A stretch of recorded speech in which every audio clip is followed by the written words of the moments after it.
Hello, everyone. Welcome to the first episode ever of Mission Pro Wrestling Unmatched. I'm Emily May, one of the familiar faces of Mission Pro Wrestling, and I am very proud and very excited to introduce George from Front Row. Welcome. Good evening. How are you? I am good. I am so excited to have you on. And this is just our first episode, so we will be having many guests and many special moments together. But why don't you introduce yourself and tell everyone a little bit about yourself? Sure. My name's George. A lot of people call me Front Row. I got that name as in the NWA. Someone started calling me that, and it just kind of stuck. I didn't name myself that. But so over the years, a few years ago, our group became sponsors of Mission Pro Wrestling, Nation's Corner Group. And so I think pretty much everything except for the Genesis pay-per-view we've sponsored. And just we've been welcomed as a big part of the Mission Pro family. So I'm really excited to be here. This is going to be a fun show. This is I thank you for the introduction, and I always wondered. I never really asked why you got the Front Row kind of nickname, so now I know. Yeah. Well, we're so excited because you have been with Mission Pro Wrestling for a very long time, as you said. You've seen it all. And so, for everyone out there, Mission Pro Wrestling family, thank you for watching. So, this is one of our new series that we are going to go live with on Thursdays in the evening, if it works for everyone else. But our goal is to go back in time and showcase the matches, the moments, and the talent that have made Mission Pro Wrestling what it is. And so we are going to go way back in time, not so far back, but from the first Mission Pro Wrestling show. So before it turned into all women's wrestling, October 2019, we're going to go all the way back to Genesis, and we're going to talk about two very, very fun matches tonight. And so if you have not seen this show, it is still available on Title Match Network, as well as their YouTube channel. So you can go to the titlematchnetwork.com or go on the YouTube channel and watch these two matches. But we're going to break down these moments and talk through also some big moments in women's wrestling. And throughout this series in the coming weeks and the coming months, we're going to have special guests. We're going to have people come on that perhaps it was their match, or perhaps it was a big moment where they won a championship. But we're going to keep it fun. We're going to keep it engaging. And of course, we're going to involve the Mission Pro fans. Anything Sounds else? good. It sounds good. Just one thing about this show, which I thought was really interesting. If you go back and watch this pay-per-view, and you can watch it on Title Match Network, it's about an hour and a half long, which is, pretty digestible size. And the vibe, even early on, had that Mission Pro feel. Like it was a lot of fun. It was respectful, a lot of booing and cheering. And it was just, it had very similar feel to the shows today from a crowd perspective, which was interesting. Definitely. I mean, it was so fun to go back and see. This was back at Pinball's Kingdom, the kind of restaurant, bar, and arcade back in Buda, Texas. And this was kind of where Mission Pro all began. So you saw it outside. We saw the lights and kind of all the restaurants and kind of all the outside elements kind of back in the stream. And so it had some of the we didn't have all of our show posters yet. We didn't have a ring apron yet. We had a poster. Commentary team was totally different. And Thunder was doing multiple duties and responsibilities throughout the show. So you could see that it was kind of the spark that made Mission Pro what it is.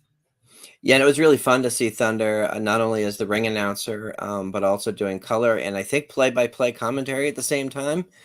She was doing a lot, and as we start to dive into the match, when you go back and watch this show, it's really fun to hear her on commentary because it is you get the full experience of her personality, and some of it's PG, some of it's not. So, but it was a lot of fun, and she's hilarious.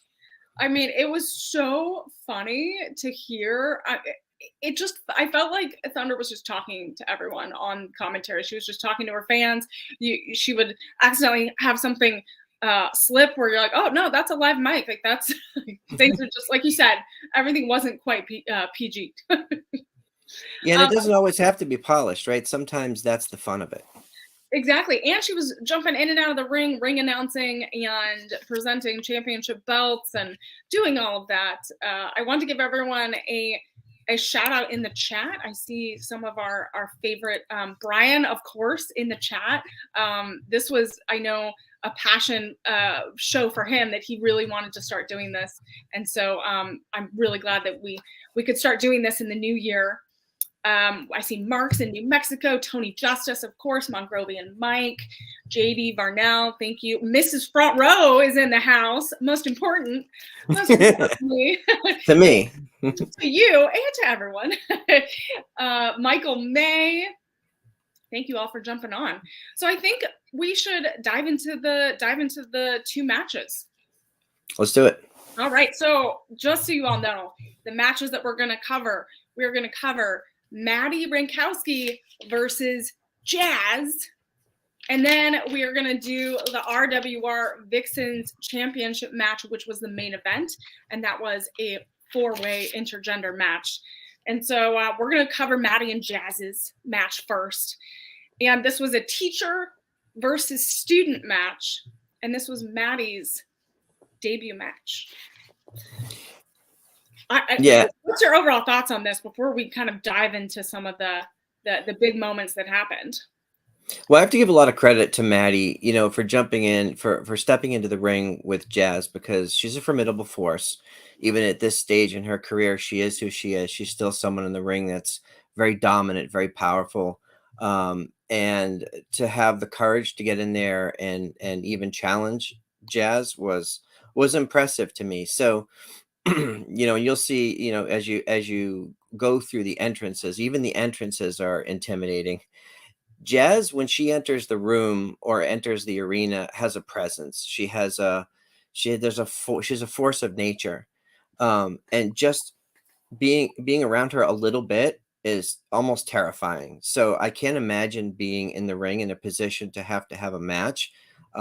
So again, my hat's off to Maddie for taking on this challenge. I mean, did you catch this moment? I think I got a screenshot of it. So it was this moment. So Jazz is coming out in her gear, and again, intimidating like no other. I still get intimidated when I just see Jazz, walking around, right? Just terrifying, right? And there was someone heckling her, right? I don't know if you noticed that. There was a fan heckling her, and I was watching it. I was like, don't mess with Jazz. Don't mess with Jazz. Did he sign a waiver? I hope so. I know. I was like, oh, this could go bad.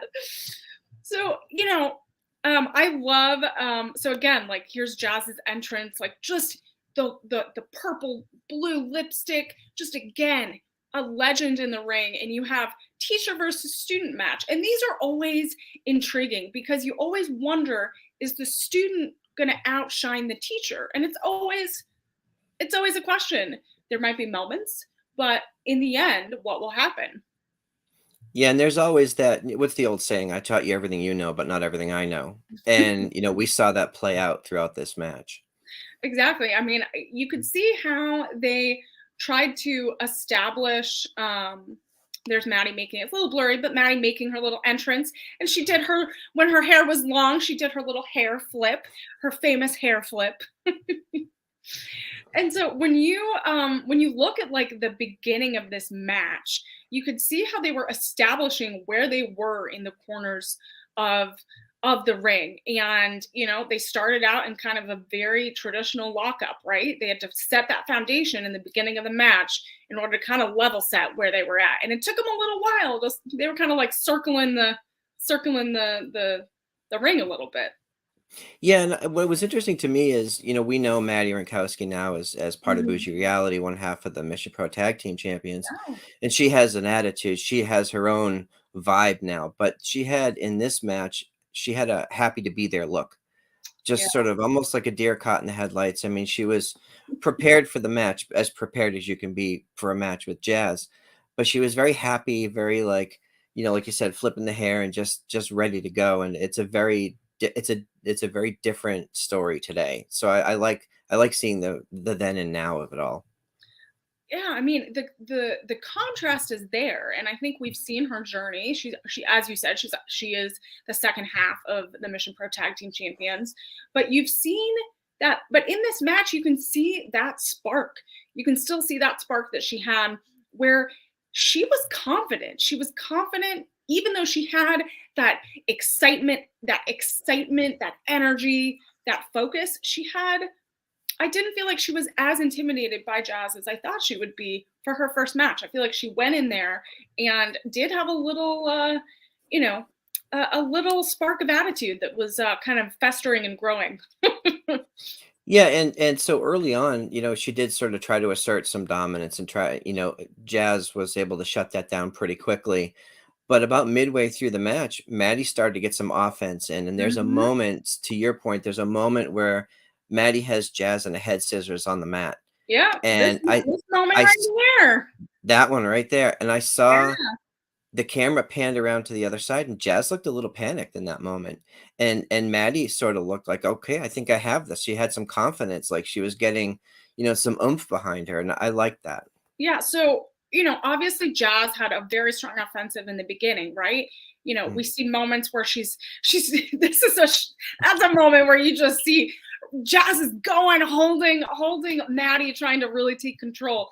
But this head scissor moment, I think, is really powerful because Maddie stayed there for a very long time. She locked those ankles, and she has kind of long, lengthy legs. So the tighter she goes in that head scissors makes it a really strong move. And I think, to your point, I think Jazz might have been a little nervous, and she had to kind of try to find her way to turn over and get out of that head scissors.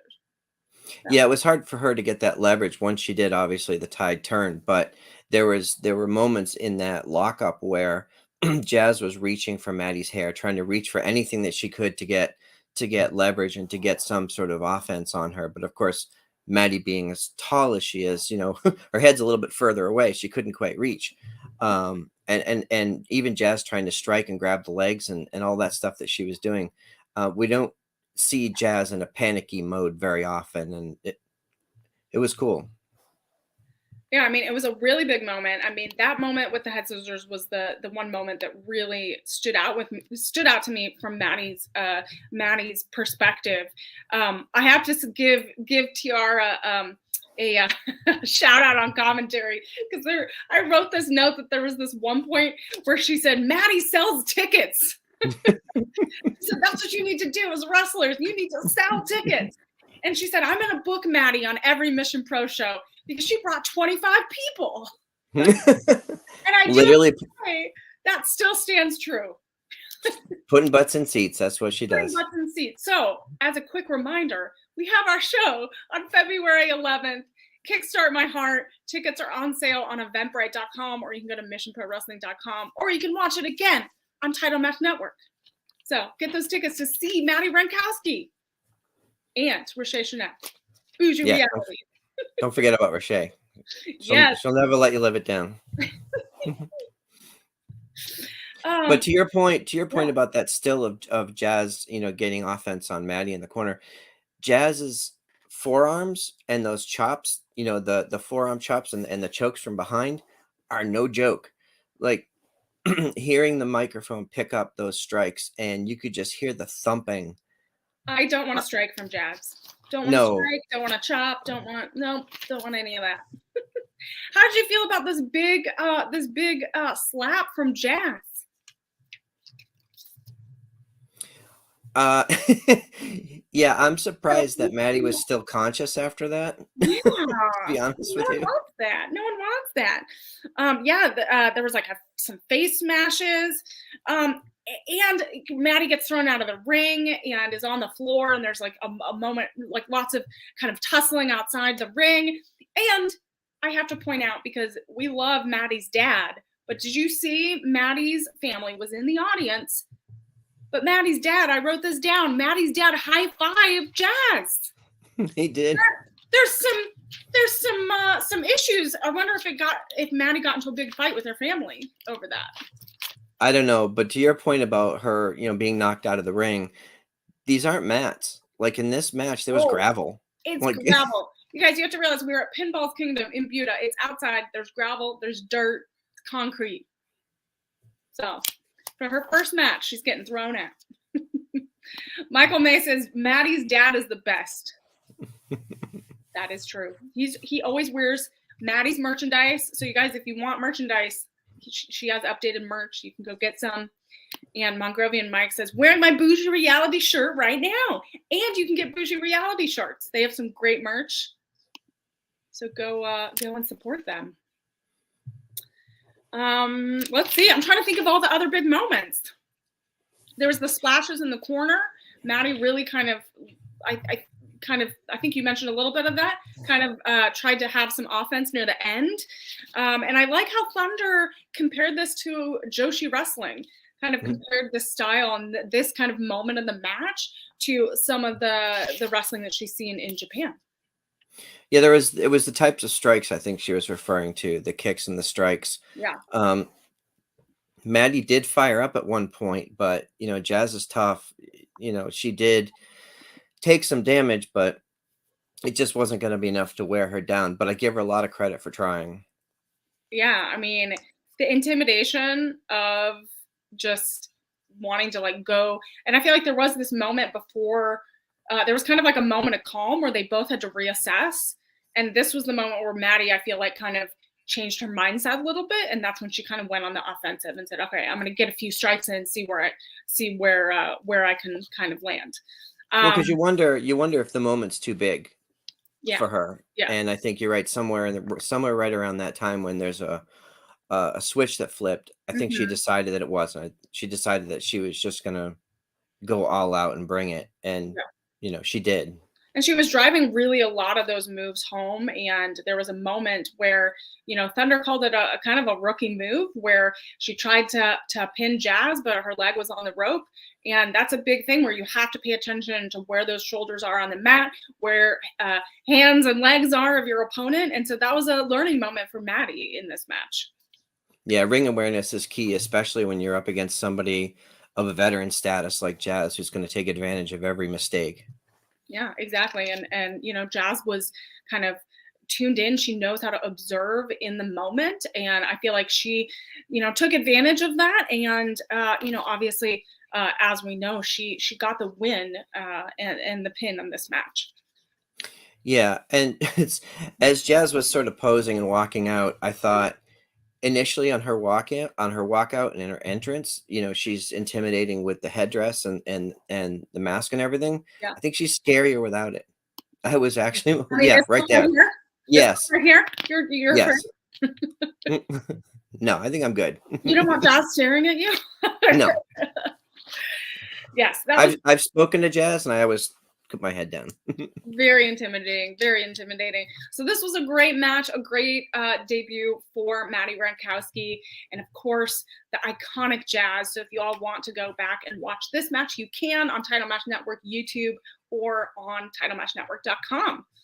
And so that was one of the matches from Genesis. And again, this was the show before we turned into an all-female promotion. And are you ready for the main event? Always. Always. So the main event, I accidentally put the picture up a little too soon, but the main event is the RWR Vixens Championship match. And this was an intergender match with Gino, with Roxy, and versus Alex Gracia versus Christy James. So we had four competitors in this match, and this was really fun. It's been a while since I've seen this one, and so it was really, really, really great to go back. So as you can see, all four of them kind of getting ready in the ring. What did you think overall before we dive into some of the big moments of this one? What did you think about seeing this main event?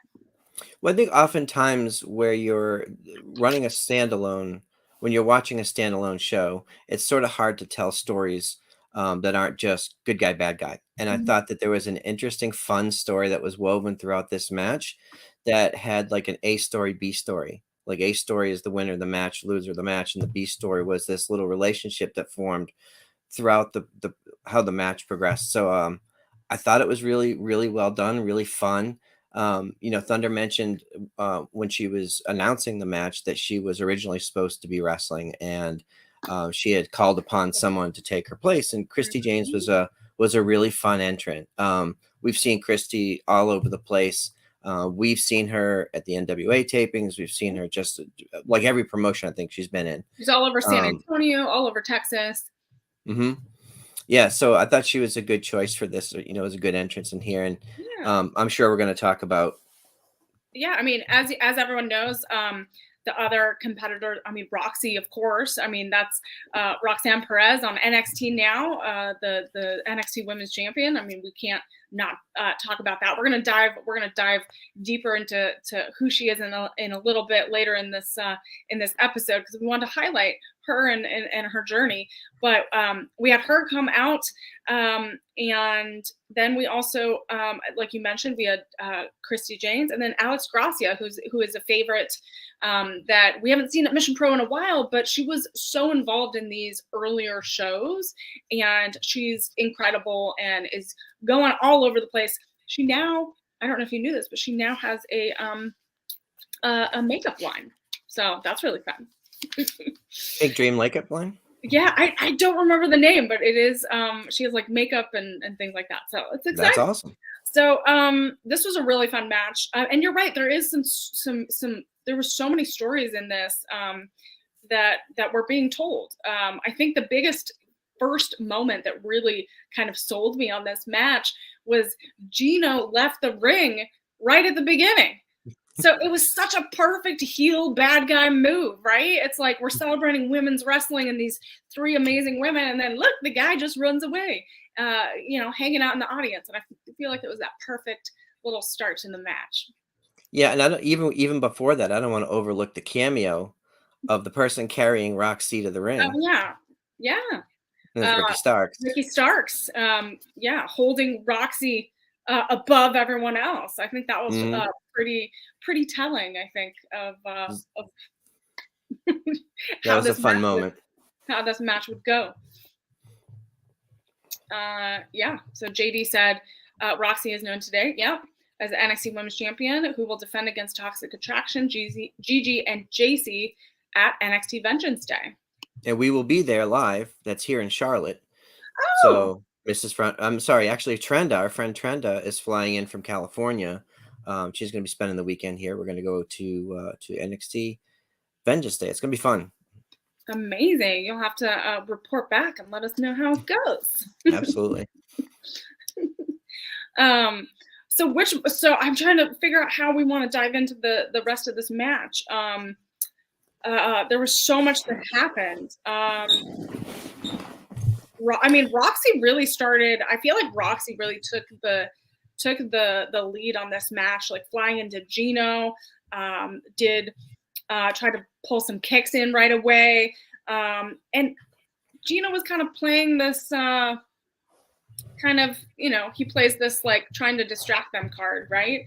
With the hand and being romantic. And how do you feel about that? Like him? Well, I think Gino was trying. He tried. I think he tried it on everybody at some point during the match. He did, yeah. But it did sort of take hold with Christy James, and sort of this casting a spell or wooing her or whatever you want to say. What it did was it was an interesting shift because it sort of almost created a tag team match in what was otherwise a fatal four-way.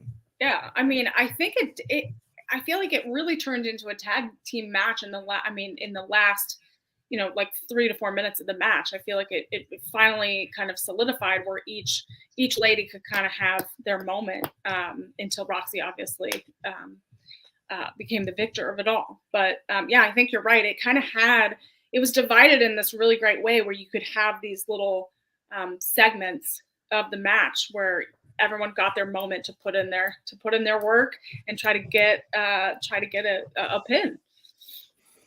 Yeah, and sometimes with these type of matches with fatal four ways, there could be so much action going on in and out of the ring. It's hard to capture, Hmm. from a production standpoint. But I felt like it was done really, really well, so that each story that was being told, we were able to see as the viewer. But I did think it was interesting how, you know, Alex Gracia and Roxy both took turns trying to break the spell and Yeah. trying to sort of bring Christy back to her senses. And it didn't work initially.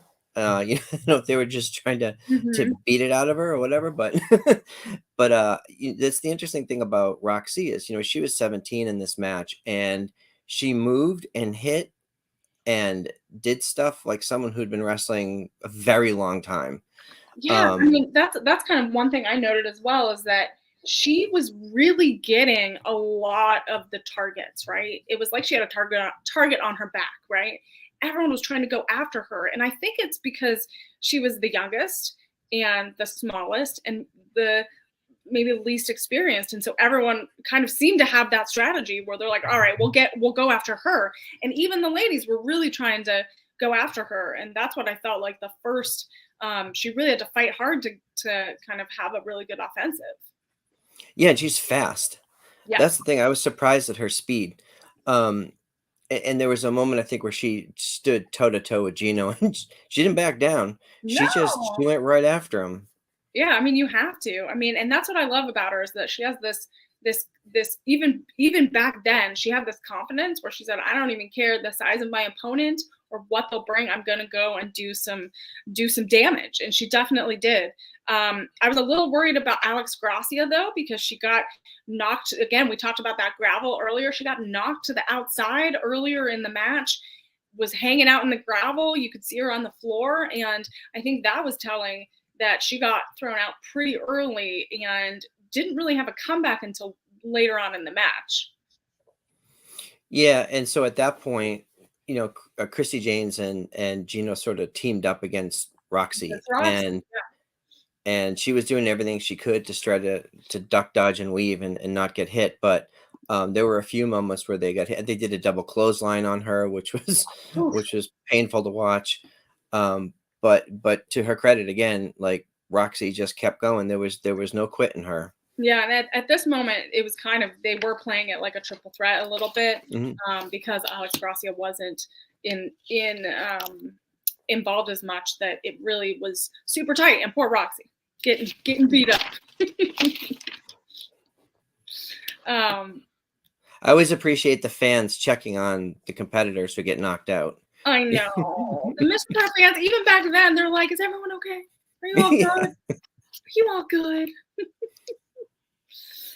Yeah, and then I think there was, I mean, lots of people were getting knocked out in this match. Gino got knocked out.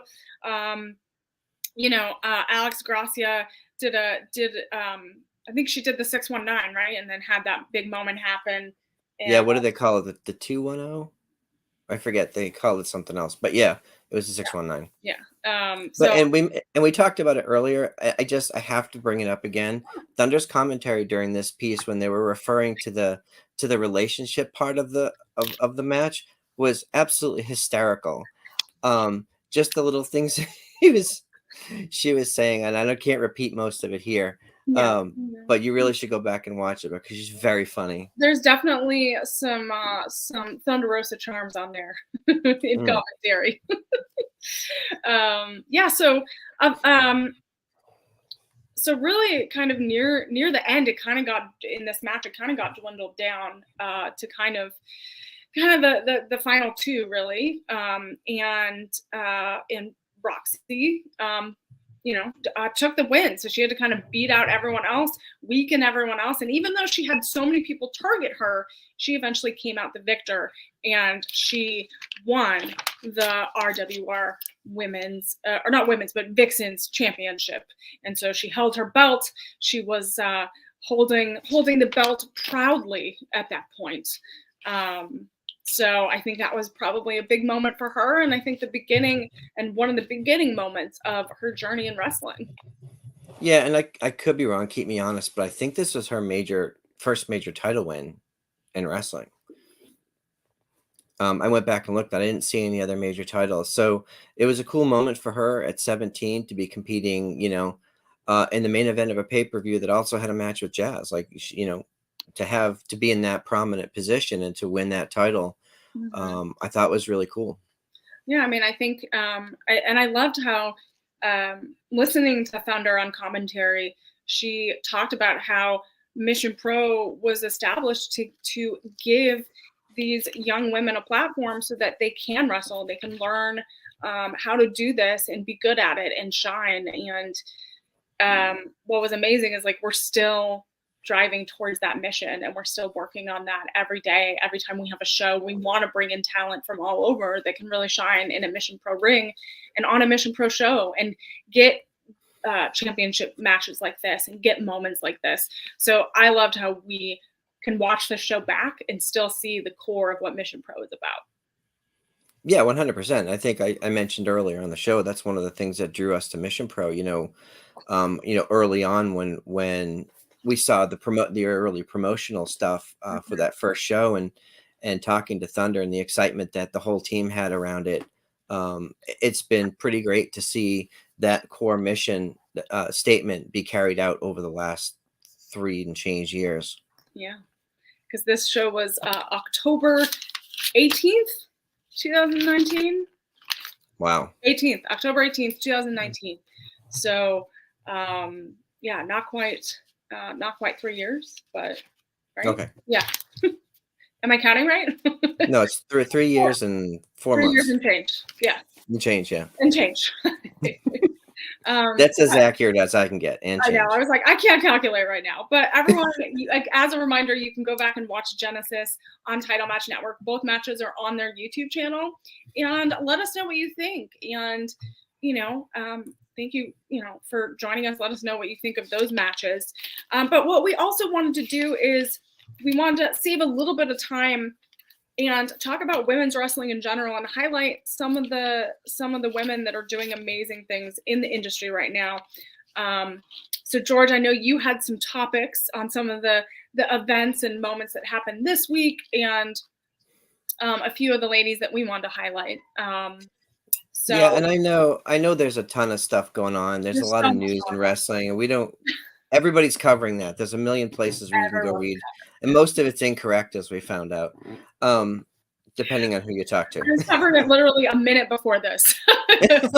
I'm sure you're accurate. Not everybody was accurate this week. It was CNBC, so we're good. Okay, fine. Yeah, but there's so much exciting stuff going on in the world of women's wrestling right now. All the major promotions from WWE and AEW, Impact has a strong women's roster. Really, everybody that's providing a television product has some really exciting performers and storylines going on. And even in New Japan, which New Japan historically hasn't had a women's division, has recently minted that new IWGP Women's Championship, held by Kyrie.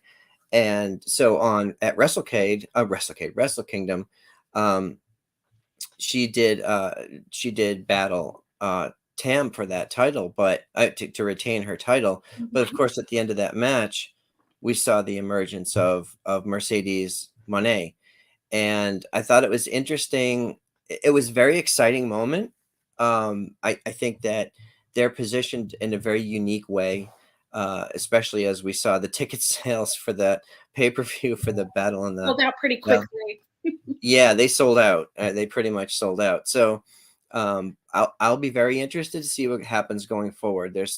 I can make a case for or against Mercedes winning that title. Yeah. I mean, this is the big match happening. Yep, Battle of the Valley on the 18th, right? I believe. Yeah, February 18th, San Jose, on Fight TV as well. Yeah, I'd say get tickets, but you got to luck. Yeah. So, but it was a big debut because I think there's a lot of speculation around where formerly Sasha Banks was going to show up next. Was she still with the company? Was she going to be in AEW? And she sort of said, like, I'm going to do a world tour. I'm going to appear anywhere and everywhere I want. And so that leaves the speculative nature of all this is still out there, even though we've seen her appear now in the New Japan pay-per-view. We still don't know what's next for her. We don't know what's next for her after this February pay-per-view. So it's just that's a very big name. I would argue one of the biggest names on the Wrestle Kingdom card, just from a public perspective, right? So to have a female, a woman's wrestler in that position where she is such a big presence and such brings such a spotlight to their product, in my opinion. I see Neil's in the chat. Neil's one of our New Japan experts. Mhm. You can check out our coverage of Wrestle Kingdom with Yeah, Neil and and you Ezra, do and cover, yeah, you covered Wrestle Kingdom, and then you cover Stardom as well, right? we do, yeah. So, and our good friend Karen Peterson joined us last week on the show, but it's going to be very exciting. It's very exciting to see the women in Japan getting more of a spotlight, and of course with the Tokyo Joshi Pro stuff. But I thought this was a really big news moment, and if you looked at social media, it took over social media. Oh, It it just was did. all over the place. I mean, so I was up till 6:30, 7 a.m. I say it was like a 20-hour day for me.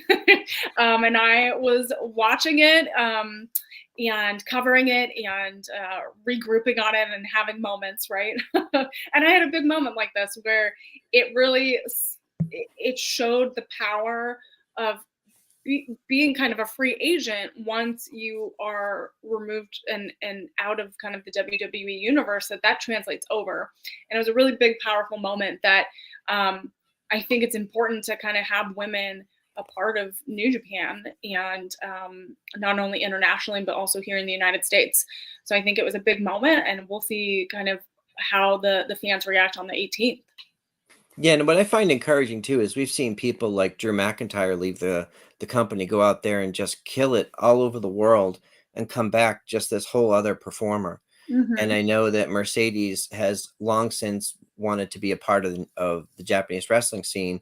She's been to Japan to train. I think I read that she was training with Meiko Satomura this week, to really to hone her skills on that style. That's someone that could go and train with a variety of people and have matches with some really interesting competitors, and maybe someday return to WWE a whole different performer.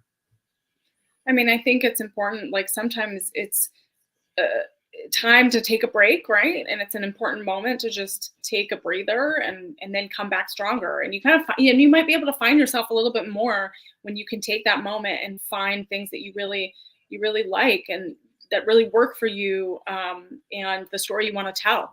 And I think I'm hoping that she's had that moment and that time to before she goes to New Japan. Yep, agreed. And someone else I want to talk about, and we've obviously covered her a little bit, now Roxanne Perez in NXT. She's had such an incredible run, such incredible journey, since her early days at Mission Pro. She has had those matches in Mission Pro, but then she went on to work with Ring of Honor, eventually becoming the Ring of Honor Women's Champion, until the company, sort of transformed and they sort of Mhm. did their thing. But she started 2022 as the Ring of Honor Women's Champion, went on to to get signed with NXT, become the NXT Women's Tag Team Champions with Yeah. Cora Jade, and end the year as the NXT Women's Champion. Like that's a storybook It's career in a short period of time. Yeah, and the fact that what I love is that even though she's so young, she had multiple WWE tryouts. Like it wasn't just like she went there and they're like, "Okay, let's sign you right away." She had to put in more work in between and really kind of figure out, okay, how do I refine where I'm at? And she was like, we saw obviously in this match, and I showed a little bit, but there are more Mission Pro Wrestling matches that Roxy was a part of, and we're going to break them down in future episodes. But what's amazing is you see the core of what she has done and learned, and you saw her bring that to ROH, and you saw her bring that to um, ROW and across Texas and across the United States. And then she brought it to NXT. And so, I mean, I got emotional when I saw her win both championships because you just see her living, like you said, it's that fairy tale moment where, she was on Total Diva. I don't know if you remember that, but she was like Mhm. 12 or 13 or something. And she was there saying that she wanted to be a wrestler. And so she had that little kind of cameo moment, right?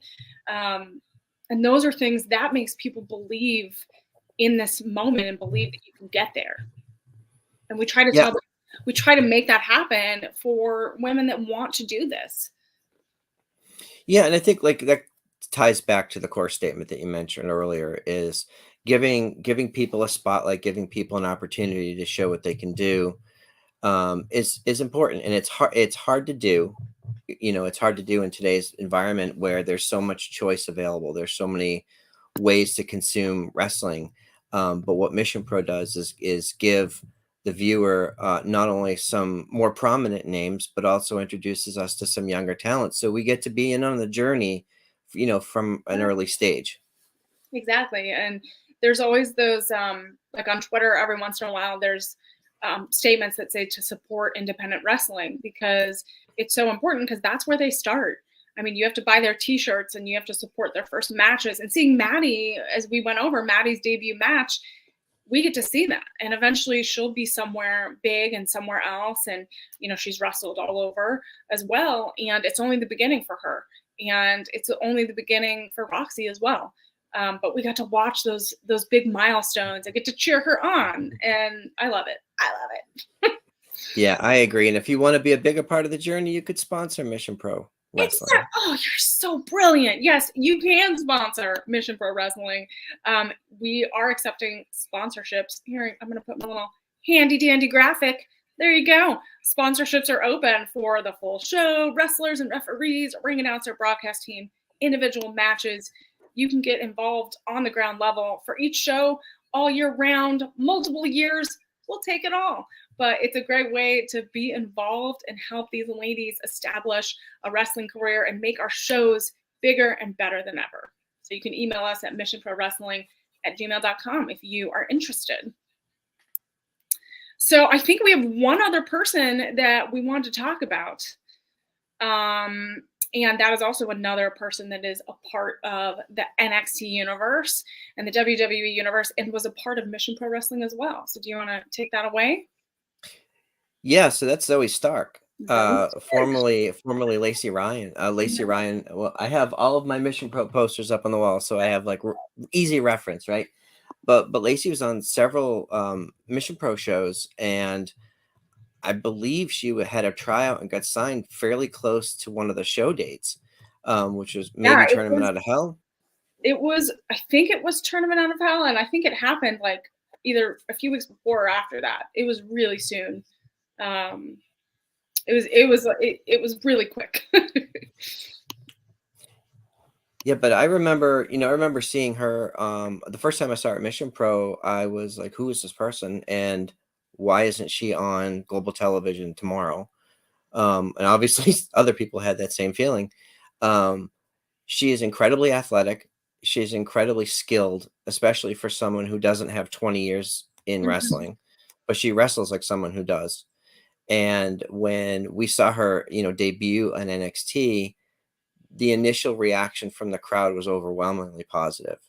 Unfortunately, she sustained an injury and had to take some time off.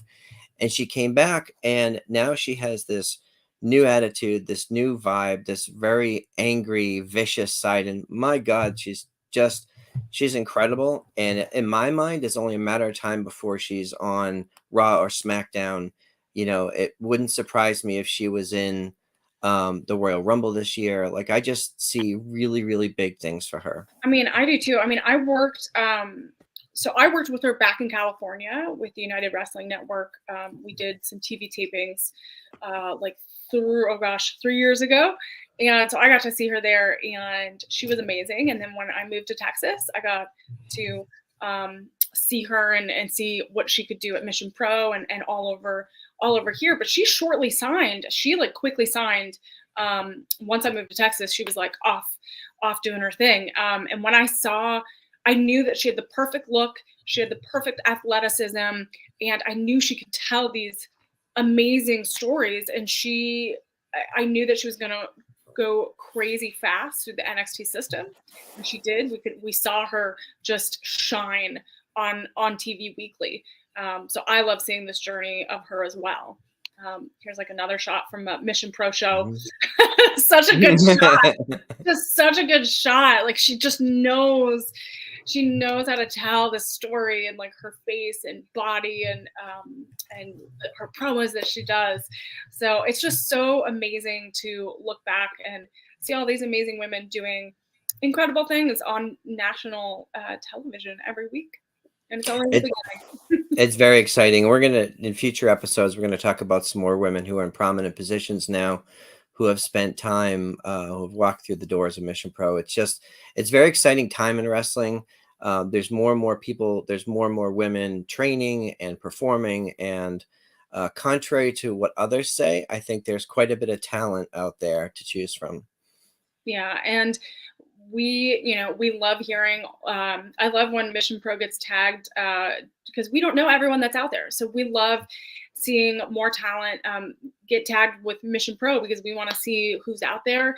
And if you're interested, you can always email us and let us know what you can do. And we want to tell great stories. We want to put on amazing wrestling and amazing entertainment for you all. So we're very proud of all of these women that are a part of the industry. And so every week we are going to be back here for Mission Pro Unmatched and talk through some of these incredible matches. So if you have specific matches from the past, we have about 25 to 30 shows or so that we can get through. So we have lots of content and we want to hear from you. If you have a specific match you love and you want us to talk about it, let us know. We're going to eventually get through all of them, but it's going to be a while. And we'll have special guests and we'll have people talk through the matches. We might have some special commentators come on. So you want to tune in, follow Mission Pro socials and subscribe, hit that notification bell so that you can get notifications on when we go live and have more shows and more content. George, where can people follow you and also follow all of your other wrestling shows that you do? I'm PW Front Row on across all the socials. The Nation's Corner is a YouTube show on Saturday nights, 7 p.m. Eastern. You can find us at Nation's Corner on Twitter and at The Nation's Corner across all the other socials. Amazing. Well, thank you for joining me and for being a partner in all of this because I couldn't do this without you. And so thank you all for watching. You all can follow me on all socials at Emily May Heller. And remember, follow, subscribe to Mission Pro Wrestling. Get those tickets because you don't want to miss some of our incredible shows in the year of 2023. Thank you all so much and have a great night.